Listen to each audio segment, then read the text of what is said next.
ஒரு நிமிஷம் கேளுங்க. அஸ்வத்தாமா உங்களுக்கு தெரியும் அவரை. அஸ்வத்தாமா வந்து துரோணாச்சாரியரோட பையன்.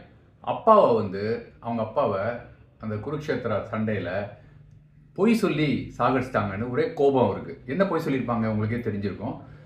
யுதிஷ்டரை வச்சு அஸ்வத்தாமா ஹத குஞ்சரஹ அப்படின்னு அந்த இது வார்த்தை இருக்கும். ஹதனா யானை. ஸோ யுதிஷ்டரை எப்பவுமே பொய் சொல்ல மாட்டாங்கிறனால அவரை வச்சு கிருஷ்ணர் சொல்லுவார். இதை அவர் துரோணாச்சாரியிட்ட இது சொன்னவொடனே ஹதங்கிறத மட்டும் உள்ளுக்குள்ளே சொல்லிக்க, பாக்கியெல்லாம் வெளில சொல்லு அப்படின்னோடனே, ஏன்னா சிலவு மேலே கீழே சொல்லக்கூடாதுன்னெலாம் தர்மத்தில் இல்லை, அதனால் சொல்லு அப்படின்றாரு. அதே மாதிரி அக்பரும் சொல்லிடுறாரு யுதிஷ்டருமே.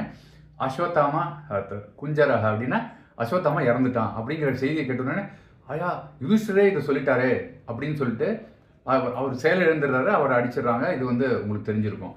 அது வந்து தவறான செயல் அப்படிங்கிறனால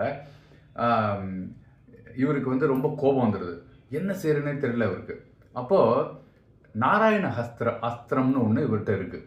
அதை என்ன பண்ணுறாரு அவர், அந்த அஸ்வத்தாமா நாராயண அஸ்திரத்தை எடுத்து விட்டுறாரு. விட்ட உடனே அது எப்படின்னா அந்த பிரம்மோஸ் மாதிரி போய் இடத்த அழிச்சிட்டு தான் வருது பார்த்தீங்களா, அந்த மாதிரி இது எல்லாத்தையுமே அழிச்சிரும் அப்படிங்கிறது கிருஷ்ணருக்கு இது தெரிய வந்துடுது. கிருஷ்ணர் உடனே பாண்டவர் சைடில் தான் இருக்காரு.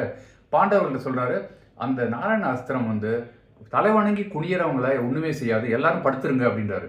ஸோ எல்லாரும் படுத்துடுறாங்க. அந்த பீமசேனன் மட்டும், நான் வந்து சத்திரியன், நான் வந்து சண்டை போட்டு ஜெயிப்பேனே தவிர இது உங்களை மாதிரிலாம் கோழையாக நான் படுக்க மாட்டேன் அப்படின்றாரு. ஸோ இவர் என்ன சொல்லியுமே கேட்க மாட்டேங்கிறாரு. அப்படின்றப்போ அது இவரை நோக்கி அழிக்க வர நேரத்தில் கிருஷ்ணர் வந்து ஒரு தள்ளி விட்ட உடனே, பீமன் கீழே விழுந்த உடனே அந்த நாராயணாஸ்திரம் அங்கேருந்து விலகி போயிடுது. நமக்கு கிருஷ்ணர் அது சொல்கிற பாடம் என்னென்னா, எந்த இடத்துல நீங்கள் வாதாடணுமோ அந்த இடத்துல தான் நீங்கள் பேசணுமே தவிர, எனக்கு தான் எல்லாம் தெரியும்னு எல்லா இடத்துலையும் நீங்கள் வாதிட்டு பிரச்சனையில் போய் மாட்டக்கூடாது. இது அழகான ஒரு பாடம்.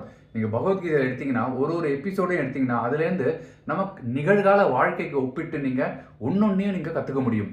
இந்த சம்பவத்துலேருந்து உங்களுக்கு என்னென்னா, எங்கே பேசணுமோ அங்கே மட்டும்தான் நீங்கள் பேசணும், எங்கே வாதாடணுமோ அங்கே தான் துணிஞ்சு நிற்கணும். எந்த இடத்துல உங்கள் மேலே தவறே இருக்குன்னா அந்த இடத்துல நீங்கள் வந்து தலை வணங்க தான் செய்யணுமே தவிர அந்த தவறை வந்து நியாயப்படுத்திக்கிட்டே இருக்கக்கூடாது. இது வந்து நமக்கு ஒரு பாடம்னு நினைக்கிறேன். Thank you so much. பாய்.